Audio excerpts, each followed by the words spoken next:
is doing all it can to improve after a report identified failings in the care of Valde Calicane, who killed 3 people in Nottingham last year. He was given a secure hospital order after being convicted of manslaughter by diminished responsibility. The care regulator, the Care Quality Commission, said key risks to public safety were missed after he was diagnosed with paranoid schizophrenia.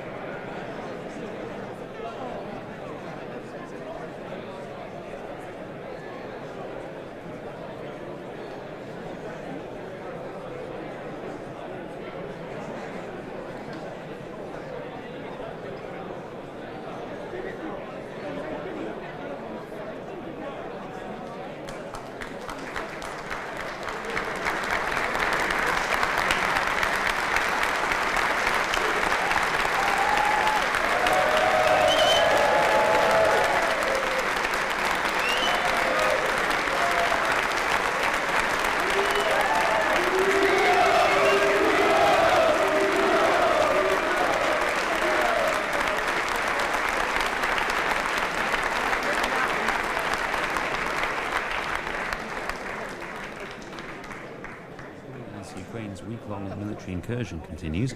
Moscow says it foiled fresh Ukrainian attacks, but Russian war blogs have mentioned ongoing battles. The Foreign Ministry in Kyiv says there's no plan to occupy Russian land. Dr. Patrick Berry is a defence expert at the University of Bath. The early days of these exploitations and breakthroughs essentially are where you get the most momentum. There's chaos in the enemy and they're trying to react. As it goes on, you run into more problems in terms of your own sustainment and also the risk then of kind of getting overexposed and being cut off. New cameras in Liverpool have caught 40,000 drivers committing traffic offences in their first 6 months. Almost 3,000 fines were issued to repeat offenders. Under new powers and following the notice period, the City Council can now issue £70 penalties. Plans to repair a lighthouse in the northeast of England have been approved. South Pier Lighthouse and Pier on South Shields was damaged during Storm Babette last October. It will now get a new roof, with lost and damaged sections of the parapet being rebuilt. The work will be carried out between now and October. Finally, a 2,000-year-old mosaic has been discovered during excavations at a Roman site in Shropshire. It depicts dolphins and fish and was uncovered during excavations at Wroxeter. Wyn Scott is from English Heritage. It's a very distinctive style, belongs to the early 2nd century. So we're talking about a time when Hadrian was emperor. So it's a mosaic floor, yeah, of probably a dining room, a posh dining room. It's got a beautiful grey banded border around the edge. Pictures on the BBC News website. You're up to date, it's 3 minutes past 7. Sports Special. Yes, good evening everyone. Welcome to the 2024 pre-season Albion Fans Forum. We're coming to you live from the American Express Community Stadium on BBC Radio Sussex and the club's YouTube channel. An exciting new era is about to begin, so plenty to discuss this evening. First though, let's give a very warm welcome to our panel this evening. Deputy Chairman Paul Barber.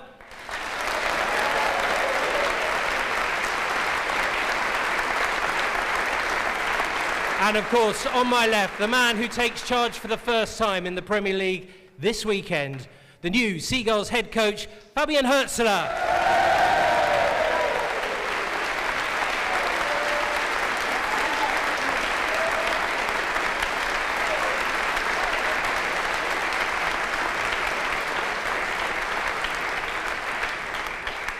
Well, what a brilliant reception. Thanks for everyone for coming this evening. I hope you've got some really good questions lined up. Not every fan base gets this kind of opportunity, and 60 minutes can go very, very quickly indeed. So don't be shy. Raise your hand. Cameron will come round with the microphone.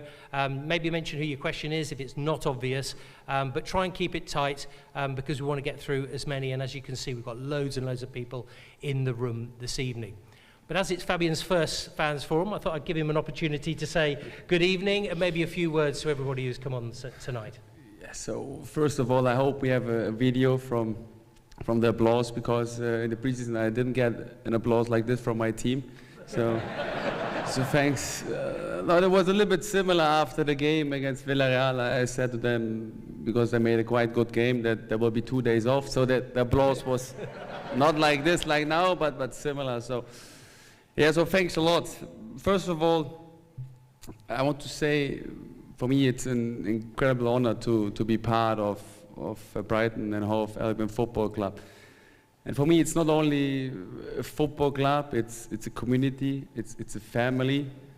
And I really want to say thank you for the very warm welcome you gave to me. From the first second I'm here, I felt the love, I felt your passion, your dedication for this football club. And I think that your support makes this football club so special and helps us to achieve our goals. And I want to play a football that excites you, that makes you proud, wearing the Seagulls colors. And I want a team that reflects the values from the football club, a team that is committed, a team that is resilient, a team that is aiming higher. And I think I only can guess how important for you the club is. But I want to express one thing, that no matter if we play here in the Amex or away, I really appreciate your support. And I think that your voice, your energy will bring us forward. And I can promise you one thing. My team and me and also the player, we will give everything on the pitch. We will fight for every point. And we will try to never give up, to make you proud. And then, of course, it's like the Premier League is very competitive. We try to push our limits. We try to challenge for every opportunity. We try to continue build up on the foundation what was built in the last recent years, because there was immense. And then I'm completely convinced that with your support, with the potential of the squad, and with the belief from the club, we can make this season a season to remember. So I'm really looking forward for the season, and thanks again for your support.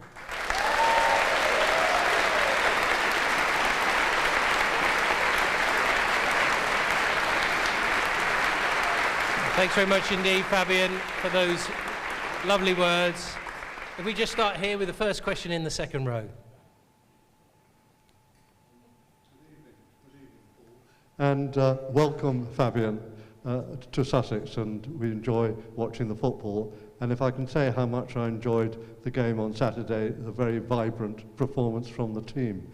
Just following on from what you've said, can you just tell us briefly how the team and the squad are responding and adapting to your footballing philosophy? So first of all, I think the Germans are a little bit known for like the structure and the discipline, and I try to bring like a very structured, high performance level in the club. And what I can say is, like, I'm really impressed by the attitude from the players and how they respond. So you see that the clubs, or that the club and the scouting and the recruitment department, they give a lot of work or do a lot of research in searching for the right characters, because they are willing to improve every day, even when it's really intense, the training sessions, even when it's hard and they have to suffer together. They're coming the next day, they want to improve, they are very supportive to each other. And the same is like for the staff. So like I said before, for me it's like, it's not only a football club, it's a family, it's a community, and you feel the spirit and you feel this energy in the training ground. So I'm really enjoying the first weeks, I'm really enjoying the pre-season so far. And of course it was a good game against Villarreal, but in the end, I know on Saturday there starts the real season, and there we see how far we are.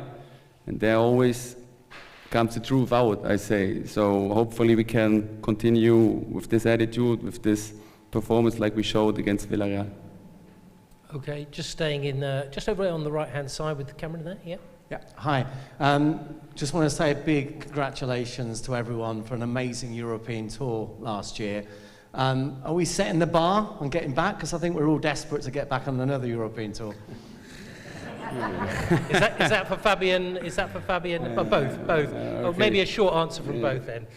you want to take it first, actually, Sure, Paul? yeah, well, first And of all, then can I say every year I sit here with a new manager, I get more depressed. Younger, better looking, trendier, more articulate. It gets harder to do this job. No, certainly we're desperate to get back into Europe. I think we all enjoyed a fabulous season, playing some of the biggest clubs in Europe, competing in one of the top club competitions in Europe. And it was a real milestone for the club in lots of ways. I think, not only did the players and staff enjoy it, supporters enjoy it, but as a club, we received a lot of credit from around European football for the way we performed, the way we staged our games here, the way we conducted ourselves overseas, particularly the fans. And we're really keen to do it again. And, I'm going to hand over to Fabian because it's his job to help us do it again. I can deal with pressure, so that's fine for me. Like I said, we try to push our limits individually and as a group. I love to focus on the process, and like I said, the Premier League is really competitive, but I have a lot of trust in the squad. I see a lot of potential in the squad, and I think with your support we can achieve a lot of things, and I hope it will be a season to remember. Good answer. Lovely job. Right, young man down there in the second row. This is a question for you, Fabian.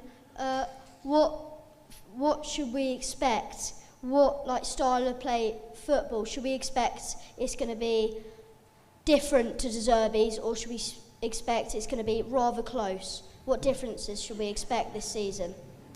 Good question.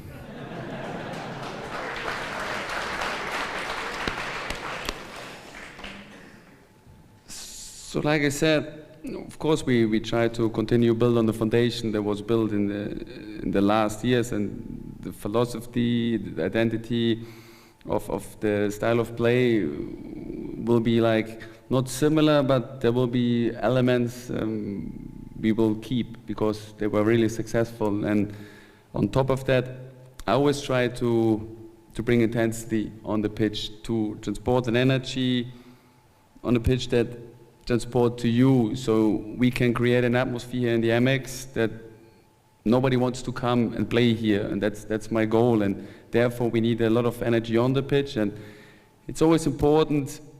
When I can say in general, my philosophy is to find a balance between defense stability and controlling and dominating the game, and this will be the goal. Great question. Lots of intensity. Just down here in the front row. Hello. I'd like to ask, my mum would like to ask a question to you, Paul. Sure.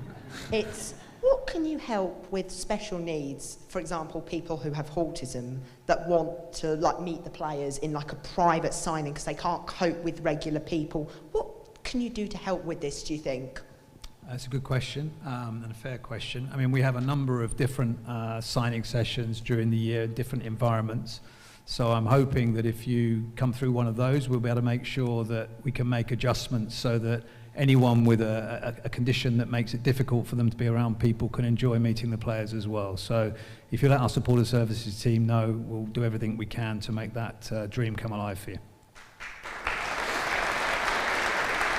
Also, I think we just got another question, but this one's from you to Fabian. Is that right? Yeah? Okay. Fabian, do you feel that your team is ready to face Everton on Saturday? Blunt, to the point, the way we like it. I make it quick. Yes, we are. Yeah.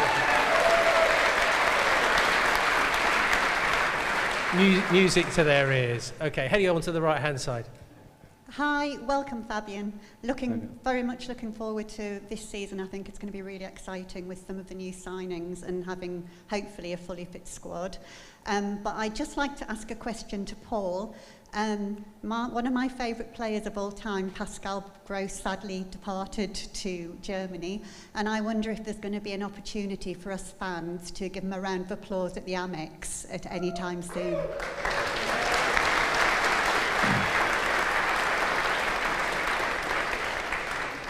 I hope so. He's a Dortmund player now. They control Pascal's diary, not us. So we'd certainly love to welcome Pascal back so that the fans can say goodbye to him. But it's not something we can easily plan. So when the opportunity arises, I know that Pascal's really keen to come back and say goodbye in the right way. He was able to do that with some of us and at the training ground with the players. But obviously we rely on his schedule at Dortmund to work for us. Okay, that'll be good to see. Just heading further back into the room. Just first of all, Paul and the club, I think it's an amazing bit of recruitment to get the youngest manager in Premier League. Very Brighton, I love that. The next one's there.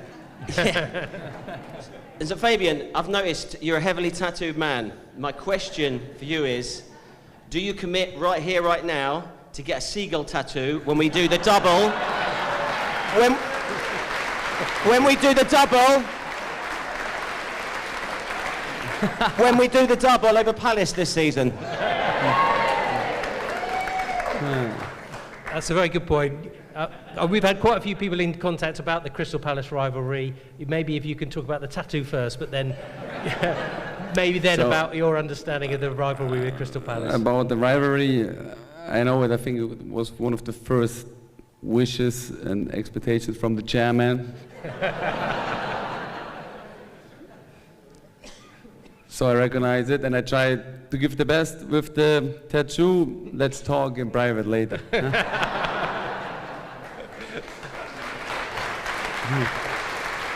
You were, of course, used to rivalry in Hamburg as well with St. Pauli. Was that a similar? What was that rivalry like? And what are your experiences of those over in Germany?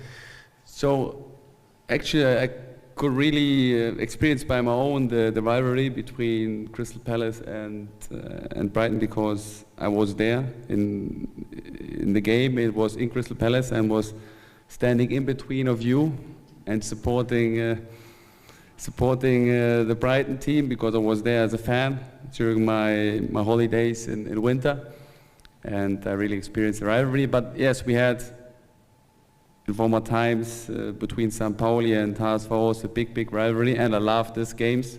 If everything stays like without violence, that's the most important for me, that everything is with respect and value to each other. Of course, there will be like a big meaning because of the game, but in the end, it's just football and it's just 3 points, and we should take care of each other. There you go. Just goes to show you should always look who you're sitting next to when you're in the away end, shouldn't you? Because it could be a future head coach. There you go. Okay, here. Hi, this one's mainly for Paul. At what point in the hiring process did you realise you wanted Fabian? That's a good question. Well, I think I listen. I think the recruitment process this time was different because we first of all had more time, and that always is a big benefit in any walk of life. If you need to recruit a high-profile, important person to your organisation, but we met Fabian. I think obviously, like everyone else, you look at Fabian's record, his history, what he's achieved, his age, inevitably, of course you do. And then you have a picture in your mind, and then you meet Fabian for the first time. And within a few minutes, I think myself, the chairman, David, we're looking at each other with quite knowing looks. He didn't realise this, but we were very, very impressed by everything we heard, everything we saw, the way he conducted himself, his knowledge of the game, his knowledge of our club, knowledge of our players. The way he answered some fairly difficult questions with authority and calmness and humility, sense of humour. Obviously, Fabian's command of English is fantastic, which is a very, very big positive as well. And I think we all just got the feeling that this was our man. And you know, it was then a question of working with St. Pauli, which wasn't easy, because no club wants to let go of one of their best people. And obviously for them it was a big disappointment that Fabian wanted to come, but they were very respectful towards us, we were respectful towards them, Fabian was very respectful towards them, and we were able to get an agreement with them in a reasonably quick time. Not a very quick time, but a reasonably quick time. And and here he is. And you know, the way he's impacted on the club already, the way he's interacted with staff, the way he's interacted with media, with the players, has been fantastic. So we're thrilled to have Fabian here. We're delighted with what he's done so far, and we're really looking forward to Goodison Park on Saturday. It's 7:20. You're listening to BBC Radio Sussex. We're live on the Albion's YouTube channel as well, the 2024 pre-season Albion Fans Forum. We're taking questions from the floor. Young gentleman right at the back there. This question is for Fabian, and I was just wondering if you have a favourite player yet.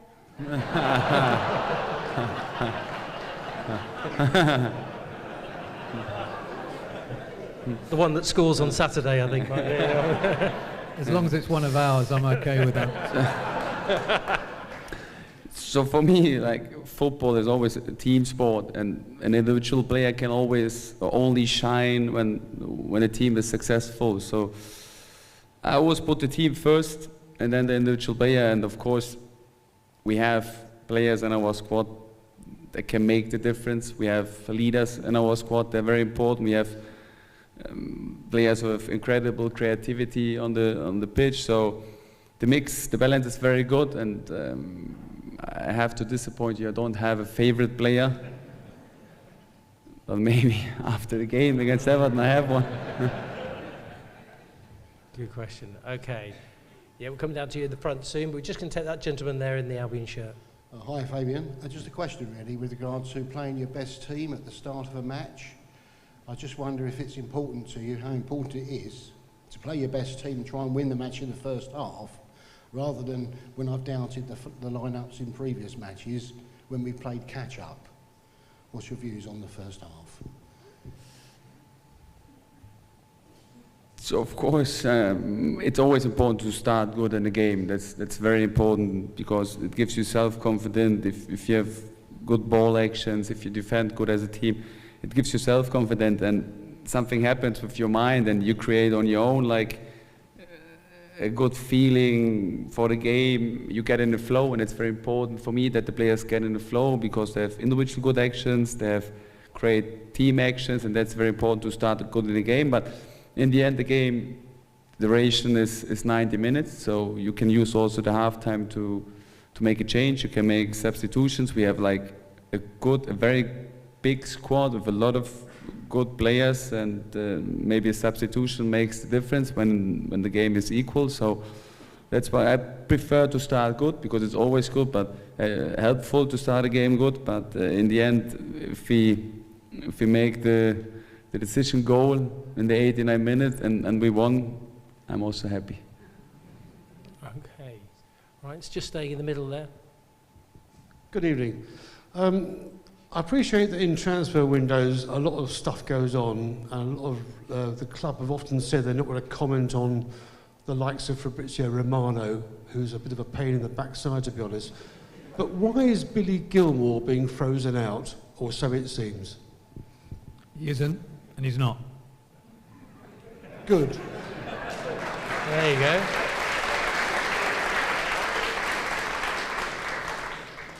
Got the thumbs up there from that question asker there as well. Paul, just while I've got you, because that camera's going to work his way around the room, just to maybe, we're here at the Fans Forum. What's the latest on the fan zone? Could you give us an update on where that's at? I know obviously everyone coming to the Amex can see the work is being done. We're a little bit behind schedule because UK Power Networks had a cable that ran right underneath where the fan zone's being built that only they can move. And if any of you have tried to work with the utility companies to get something done in your house, you know that it's challenging. But they were great and worked with us to get it done, but it was a big job and it needed to be done in a particular sequence, which they've now completed. You probably won't see too much peeking behind the screens, but finally the fan zone is beginning to come up out of the ground, which has taken a lot more weeks than we'd hoped.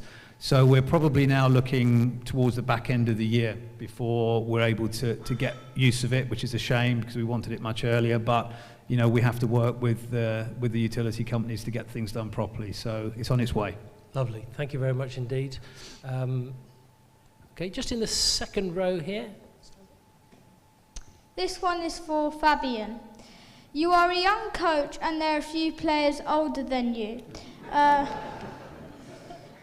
How do you overcome this?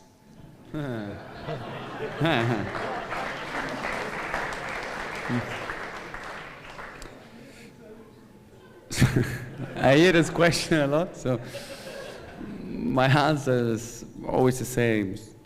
I'm a young man, yes, but I don't think that I'm a young coach, so I experience since 10 years the life of a football coach in different levels, of course, but I think I experienced it. And how I lead the squad, I always say I lead by friendly authority. So I try to not lead from above. I try to use the power of ideas to convince the players. So why the players should do this, why they should move or position like this. In the end, it's always about improving the players and helping the players to get better, and that's why I try to not lead from above. So that's like the friendly part, and the authority is, in the end, they recognize that I make the decisions. And I have to make also hard decisions that might hurt the players, but that's a job from a football coach, and I like to do decisions, I like to take responsibility, and that's why my motto is like to lead with friendly authority. Okay, thanks for that question. Just heading over here. Old red and black away strip. Hello, Fabian. I'd like to ask, given the success of Danny Rowe last year for Sheffield Wednesday, keeping them up when everyone presumed they were going straight down, and given the success of Thomas Tuchel at Chelsea and Jurgen Klopp at Liverpool, do you want to make a statement like them, and do you see Brighton as a stepping stone, or are you ready to make a change at Brighton? So first of all, I'm very happy for all the German coaches that they achieved things like this, especially with Danny Rowe. I made the pro license together with him, and I'm really happy for him. And the second thing, I'm here for the success of the club, and I don't have to shine individually. What I want to do is like improving the players, improving the squad, give everything I have, and that's what I will promise to you, that I will give everything I have for this club, for the success of the club, and hopefully we can achieve things together, and that's my job. And I don't see myself so important. I don't see myself as the most important man. For me, it's more like giving my knowledge, giving my passion to the players, to the club, and of course also to you. Okay. Okay. Nearly coming up to about half time, so keep them coming. Just on the right hand side. Hi, Fabian. Against Villarreal, we noticed in the second half especially, the press from the boys and the intensity was incredibly high the whole time. Do you think we can sustain that in the Premier League for the whole season against the top teams, playing that kind of football with the intensity and how high you're pressing? And would you change your tactics depending on the big teams in the Premier League? Of course, this should be our identity. If we can play it through the whole season, we will see. We train hard so that we can do it. But in the end, like I said, the philosophy is finding a balance between a defense stability and controlling or dominating the game in position. And defense stability means also like if there are moments in the game where you have to defend more in a low block, then we have to suffer together. And then we have still like very good transition players, so that we try to stand compact, win the ball, and make transitions. And that's what I mean, that the football game is so complex, so you need to defend in a high block, you need to defend in a low block, you need to find good solutions in possession, and we try to cover them all. And in the end, if we have to adapt to opponent or not, my philosophy is I want to dominate the game, and I think we shouldn't hide for anyone in the Premier League. We should be respectful of the teams, of everyone, because everyone has his strengths. Every Premier League club has has great players, but we should be self-confident and say that we try to keep our identity no matter against who we play. Okay. This is a question for Fabian. Welcome to Brighton, firstly. What's your biggest worry over the next season from what you see so far? I don't have doubts or worries. There you go. Supreme confidence. You don't need to worry about that one. Just while Cameron works his way. Oh yeah, there you go. At the back on the right hand side. Question for Mr. Barber, please, unusually.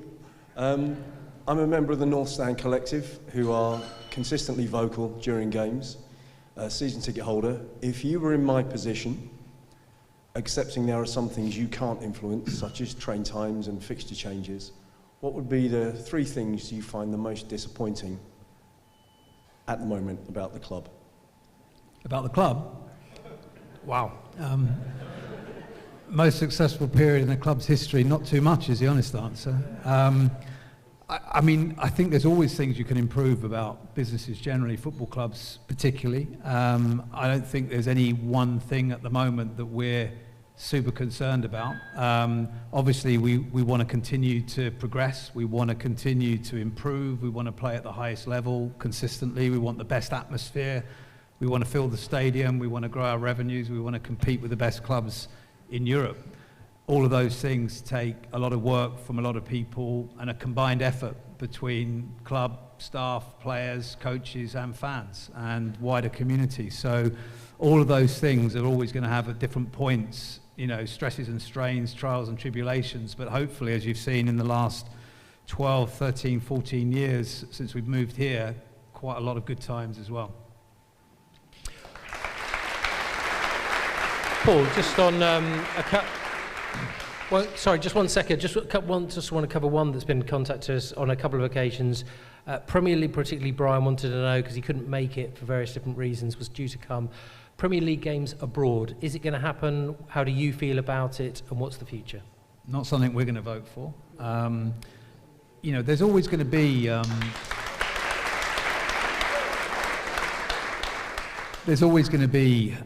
ideas about how to develop the sport, and you know, we're in a globally competitive industry. It's not just football that's competing for broadcasters' money, fans' time and attention, fans' money.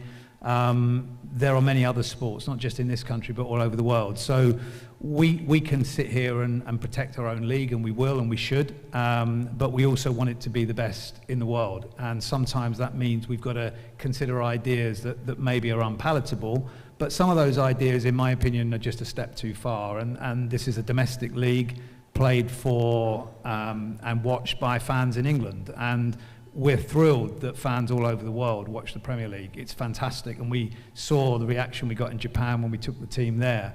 But I think, you know, at this stage, certainly in the Premier League's life, and certainly I think in my career's span, you know, playing competitive Premier League games overseas, which would deprive our own supporters of seeing those games live, is a step too far.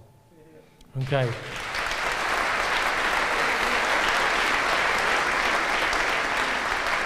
Sorry, thanks for your patience, appreciate it. Evening, Fabian. Last season, obviously, were fantastic for the Albion, but one of the things we did suffer with was a lot of injuries. And at the last fan forum, it was discussed that the new medical team came in, and hopefully they're making an impact. But with your high-intensity approach, how do you think that's going to, how the players going to adapt, and how do you think that's going to affect going forward with the injuries side of things?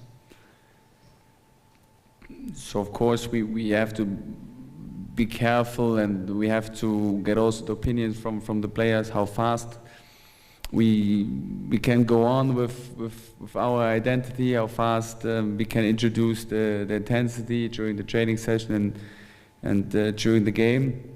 So the opinions from the players are very important. That's the first thing. And the second thing, I know that there was some injuries, and there are always several reasons why injuries happen. And for me, it's very important to have like great experts in the staff, and we have now a new head of performance with Gary Walker, who has a lot of experience. We have a new head of medical with Florian Fabian, also a German. He's also very structured, and we have some changes also in the staff, and I completely trust my staff because they are selected like the players. You know, they have to go through several meetings, appointments, interviews, and I work with them now since 6 weeks, and I really can feel their knowledge. I can really feel their passion for the club and their commitment for the club and this community of working together. So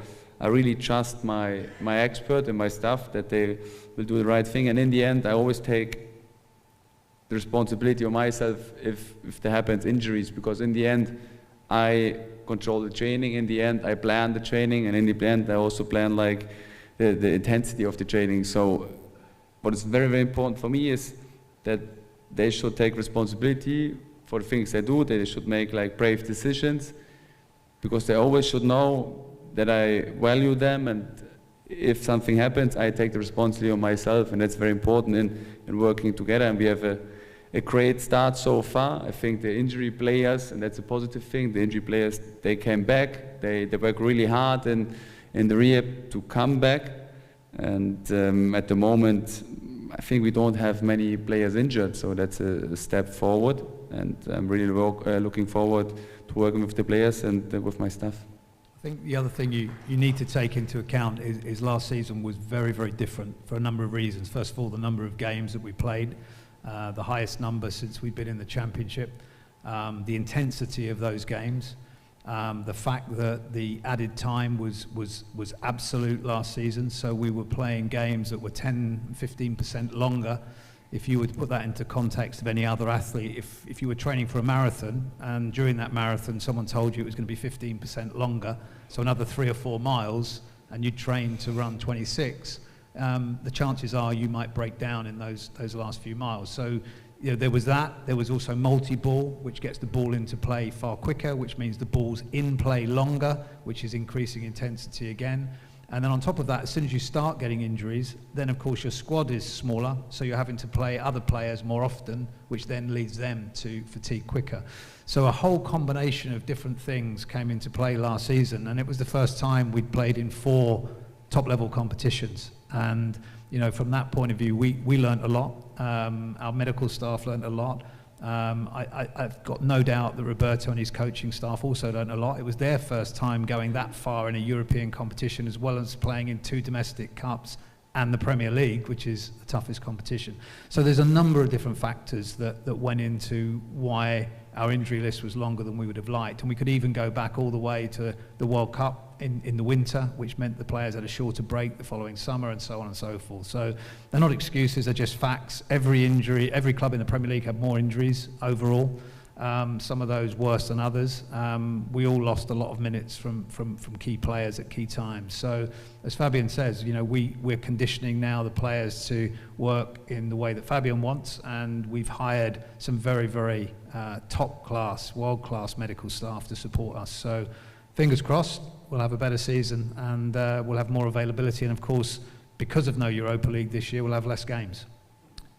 Paul, just on that injury thing, obviously you've still got quite a lot of key players from the past who are still out, the likes of Solly March, Pervis Estupiñán, Evan Ferguson. Has that had an impact on the transfer, your views of the transfer window? Has it made it more difficult because you're not quite sure when they're coming back? Is that been a slightly more problematical one this year?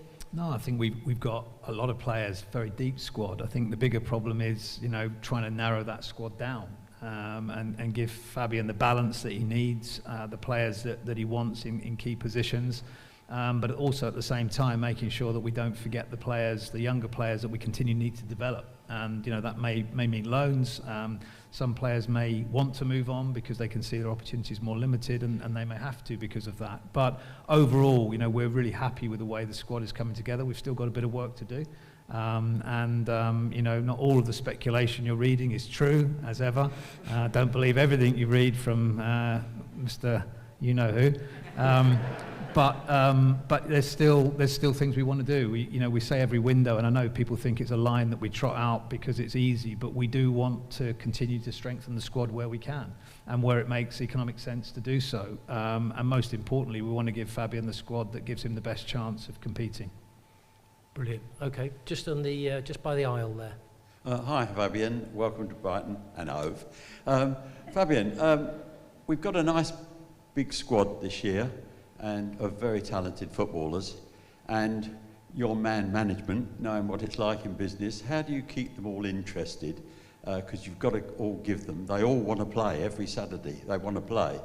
And it must be quite a job to leave some of them out, which you have to do, of course.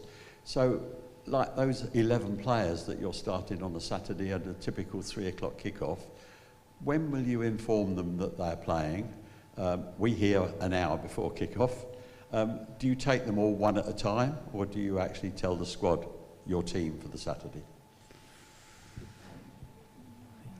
So there are different processes to announce the squad. So obviously I like that the players know it quite early. So one day before the game, they should know who plays. And for me, it's like, it's a good thing to have a squad with players who want to play, because I was the same as I always wanted to be on the pitch, and that's the main thing. Like, competition is so important to improve, and they can challenge each other during the training. They can challenge each other to get better, and that's the thing what I demand from them, to get better every training, to support, but also be demanding to each other. And I think I always try to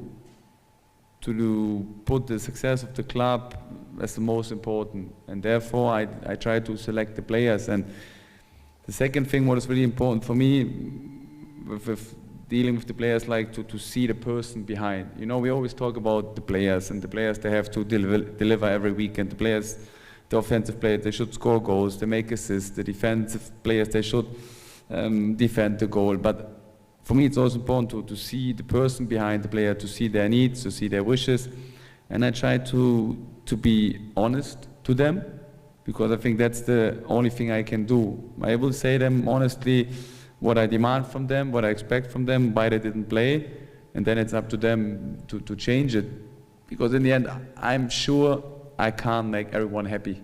It's like when I was a player and I sit on the bench, the coach could sometimes say the best things to me, and I still was angry because I didn't play. So I know that that's the truth, but the thing I can give to them is like talking very transparent with them and give them advices to improve. No matter if they play at the weekend or not, that's my job. Okay. Fabian, do you like team bonding exercises outside of football? Is that a thing that you like or have done and used in the past at all? I don't like artificial one. So for example, going driving a go-kart, or going like in a hiking. You don't want any more injuries, go-karts. You know, doing a hiking wall and saving each other, to don't fall down. I think that's nothing with trust or getting to know each other. For me, like, they should go out, they should make memories together, they should experience things together. This will make a connection, and that's important for me. So I experienced that the best events, team events, were always like the spontaneous one, and where I go out and had fun together. Sounds good. Okay. Let's quickly, well, we've got about just over a quarter of an hour left, so we'll try and race through some questions now. Question for Paul. Financial management within football is becoming more and more under focus, which is right.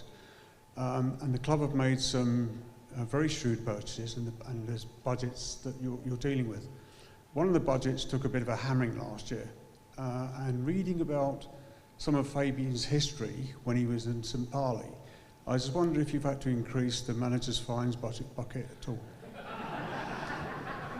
He only got 8 yellows. I'd have been worried at 10.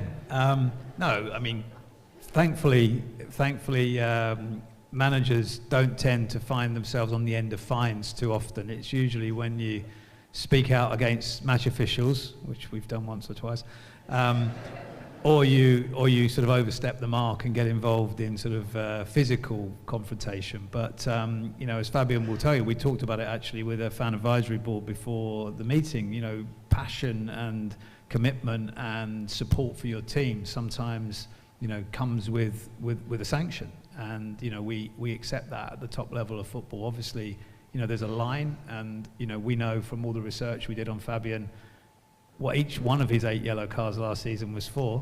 And he was open enough to explain each one of them to us in detail. But no, not worried at all. Okay, keep them coming. Right, just on the right-hand side there. Yeah, so I was going to ask a question about medical staff and injuries, but that's gone. So it's a bit of a light-hearted one for Paul. The last 3 or 4 seasons, our player of the season has left the club. Any plans to scrap the player of the season award? You vote for him, not us. No, I think it's going to be there. It's one of those coincidences in football that you get from time to time. Don't worry about it. Okay, poison chalice, wasn't it? Okay. Yeah. Hi, question for Fabian. I think I read that you came to watch a match at the Amex when we played Spurs. I'm pleasantly surprised that you just said that you went away to Crystal Palace and supported Brighton, which is great. But what made you come and watch Brighton? So, honestly, I like the football Brighton plays, and I was on exchange with Pascal. We know a little bit each other from the past, and we like to communicate things that are connected to tactical football things, football elements, and he's a player. He thinks a little bit like a coach, and I think one day he wants to be a coach, and that's why we were in exchange. And then I had time during my, I think I had off like 8 or 9 days, and I always wanted to see Premier League games, and that was the best opportunity and possibility for me to visit Premier League games. And I had luck with the schedule to see like 2 games from Brighton, and that's why I used the chance. Well, I think everyone's glad you got a ticket, that's for sure. Just over there, gentleman in the yellow. Mr. Paul, this is. I've had medical issues in the past in games and had great support with your medical teams, and one was a heart condition, so that I was chuffed to bits.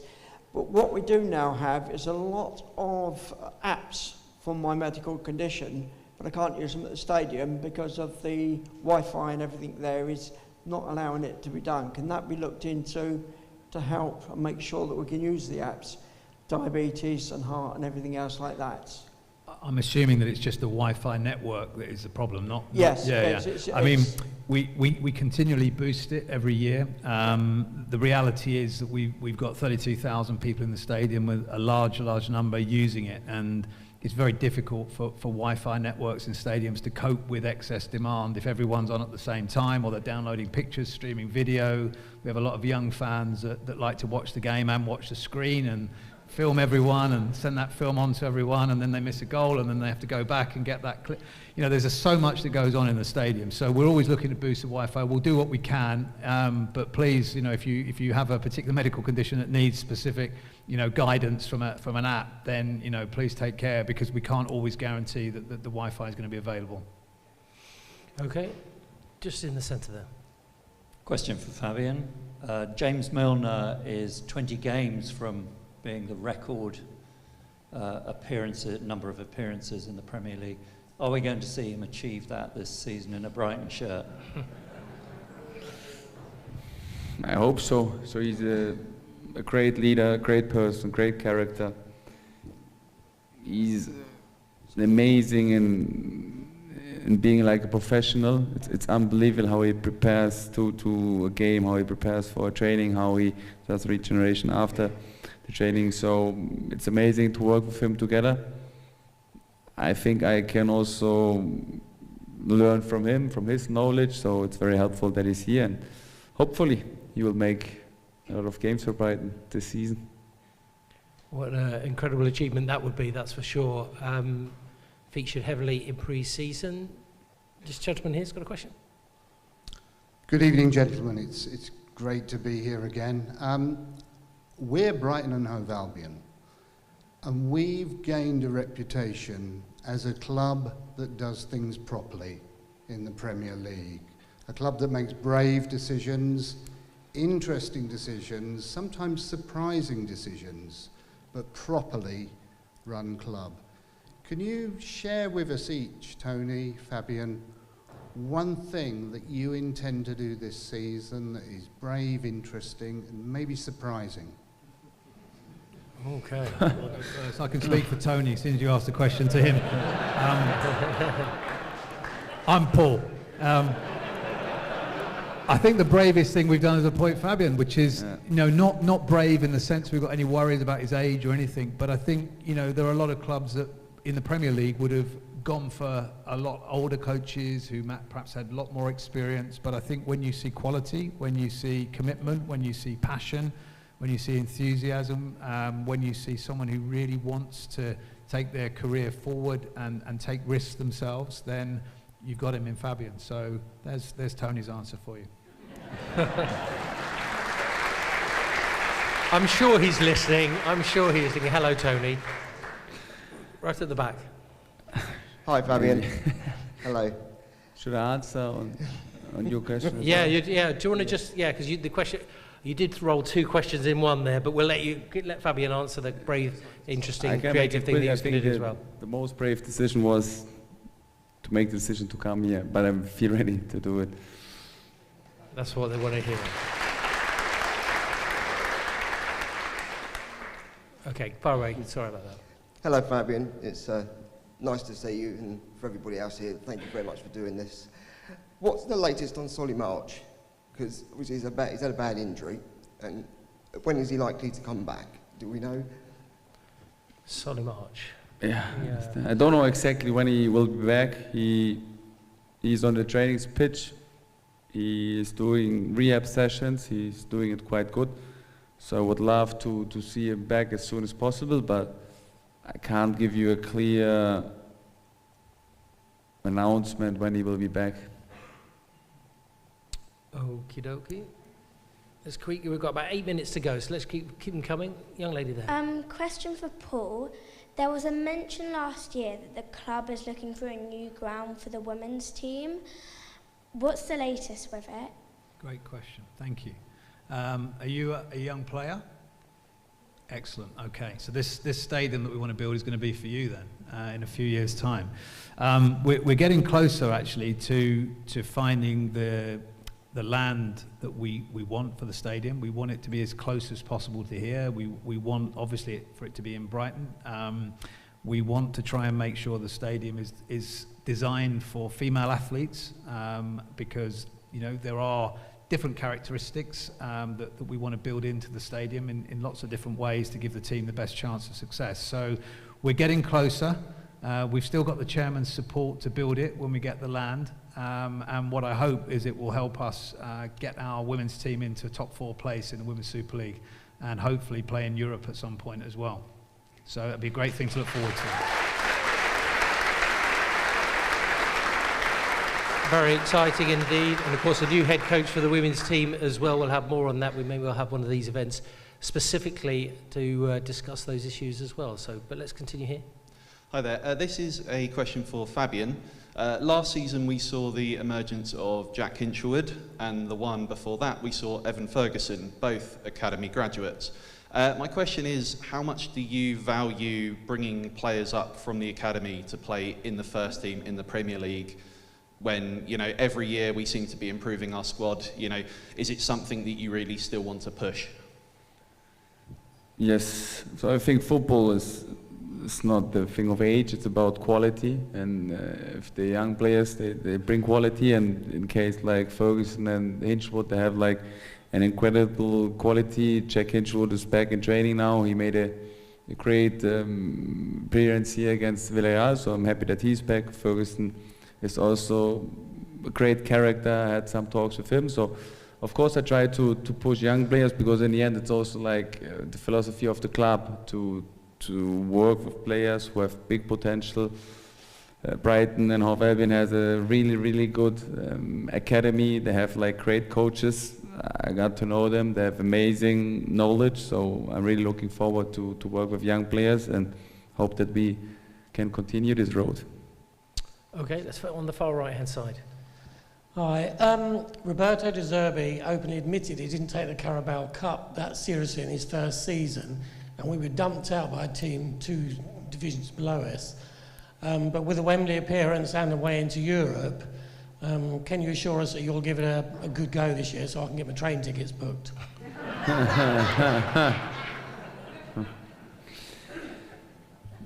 We try to give everything in every competition, and I think cup games are always, or the cup competition are always good competitions to achieve something.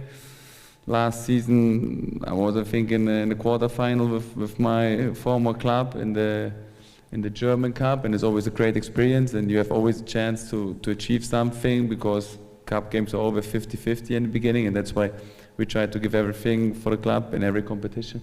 But I can't promise you, so you have to do it on your own, booking the train. It's your responsibility. Well, we should know at the end of the week where you're getting your train to anyway, so okay. Question in the front row. Hi, question for Fabian. And as we know, like the VAR is quite disturbed on the match for the manager, for the player, and also it's quite different compared to different league. So how you feel or how you prepare for that? I wait with cheering when we make a goal, because it's every time getting overviewed by the VAR. I think the football changed a little bit because of the VAR, but it's getting more transparent and more fair. And there are positive things and negative things. We can discuss about it maybe several hours. In the end, we have to accept it and we have to deal with it. Okay, I knew we weren't going to get through the whole hour without mentioning VAR. Okay, this will be the final question. We've just got a couple of minutes to go, so. Hi, for Paul and Fabian. We're getting to know Fabian, the face of Brighton and Hove Albion. Is it possible to get to know a bit more about your backroom staff, your support staff, maybe on the website? We got to know the others really well, so it's just I know it's early days, but just a question. Yeah, there will be profiles on the website of Fabian's staff, for sure. For sure. And you'll see them in the technical area, and they're all very distinctive, good-looking, young. Special haircuts as well. Not as good like me, but they are great Germans. Yeah. Okay, well, there's been some great questions this evening. Just finally, we've got about a minute left. Fabian, do you want to just say a few words? Obviously, Albion start their campaign this weekend at Goodison Park. Could be the final ever trip to Goodison Park in that stadium. Did you want to say a few words to the fans and everyone listening and watching at home ahead of the start of the Premier League season? So like I said at the beginning of my speech, that it feels not like a football club, it's more like a community and a family. And I had this feeling also the last hour here, and this family thing, this togetherness, this will be a key for us for success. And that's why I want to say, like, first of all, of course, thank you for giving me this feeling. And the second thing will be, this will be a key thing for our success. So in the end, we are all sitting together in the same boat, and I'm really open for your expectations, for your wishes, for your needs, and I try to get with you, or with most of you, in contact, because in the end you represent the club and you support the club, and if we are together on the same page and if we follow one big goal with everything we have, with all the passion we have, with all the love, then I think we can achieve big things, and I'm really looking forward to do this with you. So again, thanks for coming, thanks for this welcome, and have a good season. There you go. No real need for me to sum things up. Thank you very much indeed for everyone who asked the question, everybody listening and watching at home. As I said before, Albion start their campaign this weekend. Of course, you can listen to every single game, home and away, live on BBC Radio Sussex, and of course, available on Albion TV. Thanks very much for everybody who does join us elsewhere, and of course, good luck with those Carabao Cup tickets. All we've got to say now is a big thank you to your panel this evening, your Deputy Chairman, Paul Barber,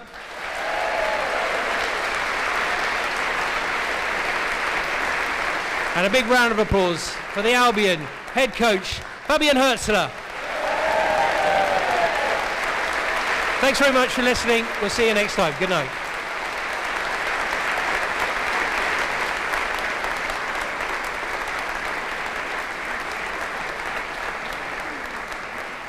Thank you, Fabian. Thank you very much indeed. Great stuff. Thank you very much. Cheers, Paul. Really appreciate it, as always.